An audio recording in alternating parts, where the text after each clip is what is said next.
Why India is known by different name? Well, if you see in different centuries, the name of the country was India, Hindu, Aryavarta, Five Indies, Hindustan, but the maximum time the word was used Bharata or Bharatvarsha. What is the real name of the country then? Well, if you check in 1940 Lahore Resolution, the All India Muslim League demanded sovereignty for the Muslim majority area in the northwest and northeast of India, which came to be called Pakistan in popular parlance, and the remaining India came to be called Hindustan. The word Hindustan was given by the country Pakistan because at that time the country was not having a registered name. The British officials too picked up the two terms and started using them officially. Means the British officials also started calling Pakistan and Hindustan. However, this naming did not meet the approval of Indian leaders due to the implied meaning of Hindustan as the land of Hindus. They insisted that the dominant of India should be called India, not Hindustan. Probably for the reason the name Hindustan did not receive official sanction of the Constitution Assembly of India, whereas Bharat was adopted as an official name. This decision was taken because they have kept in mind that Pakistan was the land of Muslims only. So it is a religious based country, not a rule based country. They wanted India to be as strong and as secular as Americans are.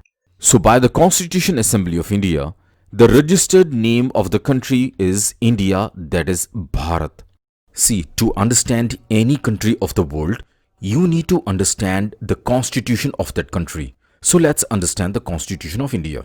Our constitution gives the power to ministers to make law for the country and its citizens. Now, why this power is given to the ministers?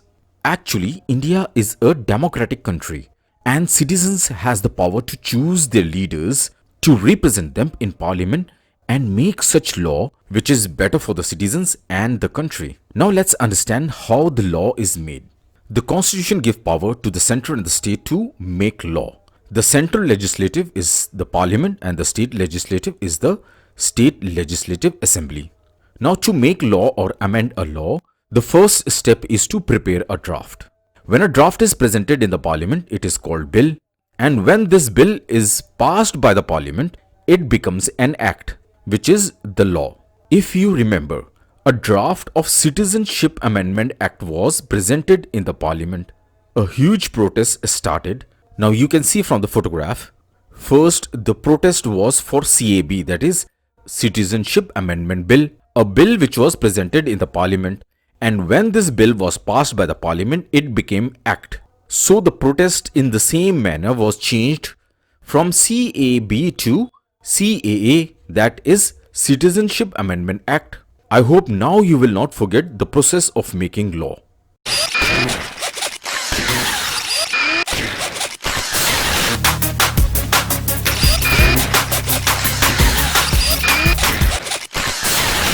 There are 22 parts of Indian Constitution. In a video lecture number 4, we have already covered to remember all these parts through a trick. You can check video lecture number 4, the link is given below. Today we're gonna cover part 1, that is the Union and its territories. Article 1 Clause 1 states, India, that is Bharat, means the country is having two names, India and Bharat. And the second thing it informs is that it is going to be a union of states. Clause 2 of Article 1 was inserted in 7th Amendment Act of 1956. It states that the territories shall be specified in the first schedule. Now, if you check the Bear Act, the first schedule speaks about all the states in Part 1 and all the union territories in Part 2, with details of their creation, etc. Clause 3 of Article 1 says the territories of India shall comprise A. States, presently there are 29 states, and B part of Clause 3 of Article 1 says, this was also inserted in 7th Amendment Act of 1956, that union territory will be specified, and presently there are 9 union territories, and Part C of Clause 3 of Article 1 says such other territories as may be acquired. Now, India has acquired a part of land which was not a part of India, not through any war or force. It was Goa, Puducherry and Sikkim. Now, let's quickly revise it. Clause A of Article A says, name of the country, India, Bharat. and it shall be a union of states. Clause 2 of Article 1 says state and union territory shall be specified in first scheduled. Clause 3 of Article 1 has three parts. It says that the territory of India shall A. Territories of state, B. Territories of union territory, and C. Other territories as may be acquired. Now try to draw this chart yourself. Then you're gonna remember Article 1 with all the clauses. Article 2. It speaks about two things: admission or establishment of new states. Article 2 says the parliament may by law admit. Now the examples of admit is Sikkim. We'll cover that. Admit into the union or establish new state such as on such terms and condition as it thinks fit. So what are the examples of these two things, admission and establishment? Sikkim was added to India. Sikkim was not part of India. There was a constant danger from other rulers to Sikkim. This made Sikkim Prime Minister in 1975 requested to India that they wanted to join India. Obviously, on the request, the Indian army was sent and it took over the charge of Gangtok from palace guards. Later on, the voting was done and 97% voted in support of India. I wish POK also does the same. Anyway, by 35th Amendment, Sikkim became associate state initially, and later by 36th Amendment, Sikkim was admitted as state of Union of India. Now let's check example of establishment. Now establish is to establish a state within India from other states. The Telangana was the last state, the latest you can say, and in regard to Union territory, Jammu, Kashmir and Ladakh were made. So what do we learn from Article 2? We learn three things. 1. A union territory may be raised to the status of full state. 2. A foreign territory acquired by India may be made a state of India and admitted into the union.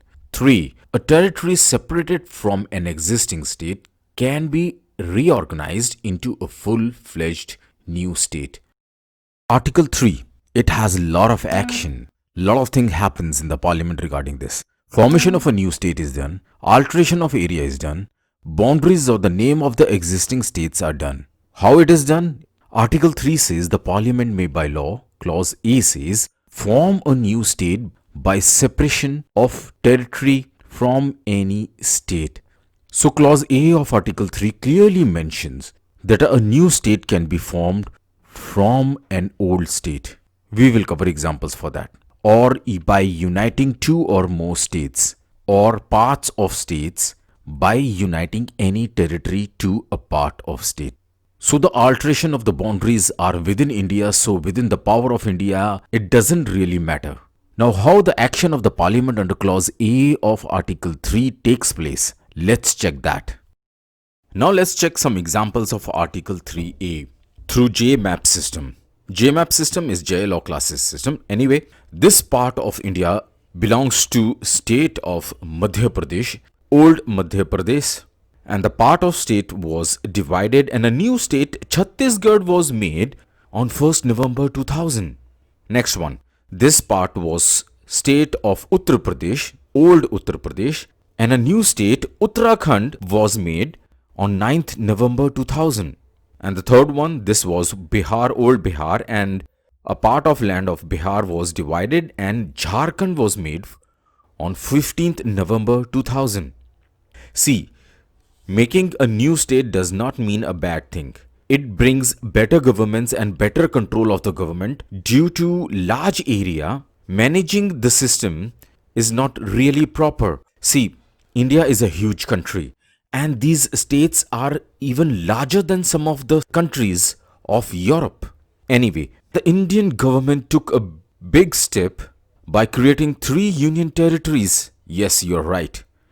Jammu, Kashmir and Ladakh. This was the biggest decision of India ever. And look at Ladakh. It looks like an heart. Now you know why people love to visit Ladakh over and over again. I hope you enjoyed the JMAP system. So I hope you won't forget Article 3A in future. Article 3B, it says increase the area of any state. Article 3C says diminish the area of any state. Dimension means obviously decrease the area of the state. Article 3D says alter the boundaries of any state. And the last one, Article 3E, the most happening one, alter the name of any state. Well, we have got many examples for this. Let's cover that. Let's check some examples of Article 3E. Name of states which were changed. Travancore, Cochin to Kerala on 1st November 1956. Madhya Bharat was renamed Madhya Pradesh on 1st November 1959. Madras state was renamed to Tamil Nadu on 14th January 1969. Mysore state was renamed to Karnataka 1st November 1973. Uttaranchal was changed to Uttarakhand on 1st January 2007.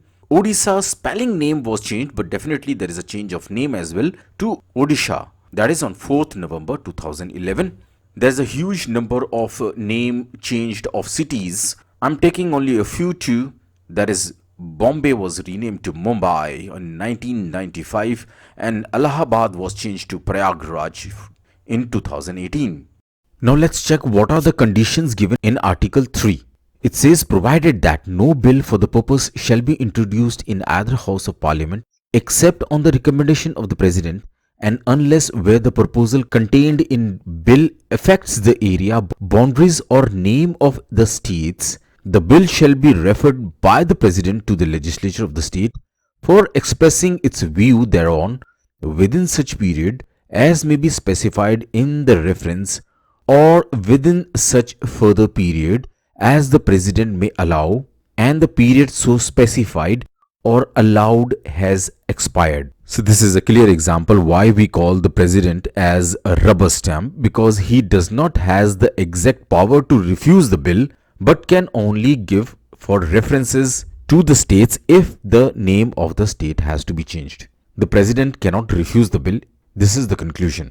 And in explanation 1, it says, in this article, in clause A to E, state includes union territory. So we have been speaking all about state. It doesn't mean that only the state has to be referred.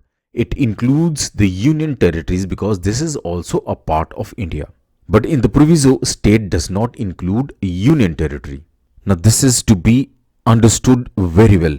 The clauses, the word state given under the clauses of A to E includes union territory, but not in the proviso. The state does not include a union territory. Explanation 2 says the power conferred on Parliament by clause A includes the power to form a new state or a union territory by uniting a part of any state or union territory to any other state or union territory. Anyway, we have already covered that, so I hope you don't need the explanation for it. Now let's distinguish the difference between the Article 2 and 3. Article 2 is related to the admission or establishment of new states that are not part of India. Thus, this article provides power to create a new state beyond the present territory.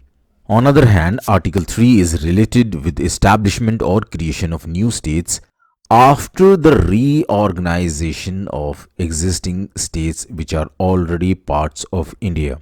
In other words, we can say Article 2 regards to foreign land and Article 3 is regarding a land already part of India. Article 4. Laws made under Article 2 and 3 to provide for the amendment of first and the fourth scheduled and supplemental, incidental and consequential matters. Clause 1 of Article 4 says any law referred to in Article 2 or 3 shall contain such provisions for amendment of the first schedule and the fourth schedule. This means that any changes that occur due to the law made under Article 2 or 3, it will result in changing, that is amending, the first scheduled and the fourth scheduled. Why this is so? Well, you see, the first schedule has the name of the states in part 1. So if any state is created, made, it is to be added in this first scheduled. And part 2 of scheduled is union territory. So if a union territory is made, you can see over here, Jammu, Kashmir and Ladakh has been added. So any change due to law made under Article 2 or 3 will result in the changes in the Schedule 1 and 4th of the Constitution. Now what is Schedule 4? Well, if a state is made, obviously there is going to be elections and number of seats, number of representations in the parliament has to be mentioned over here. This is why the Article 4 says further, as may be necessary to give the effect to the proviso of the law and may also contain such supplemental, incidental and consequential provisions. The supplemental means the additional things, incidental means necessary happening, and consequential means as a result of such happening, what is going to happen? Obviously, we just covered it's going to result in changes in the Schedule 1 and 4th of the Constitution. Clause 2 of Article 4 says, no such law as aforesaid shall be deemed to be an amendment of this Constitution for the purposes of Article 368. This is the part which informs us that no change in Constitution is required as given under Article 368 of the Constitution. Such amendment is a simple amendment and can be done by simple majority of voting by the parliamentaries. Law students, budding advocates, anyone who wants to join the group on Telegram, the link is given below in the description. Please follow the rules. And before we come back, respect elders, love to kids makes this world a better place to live.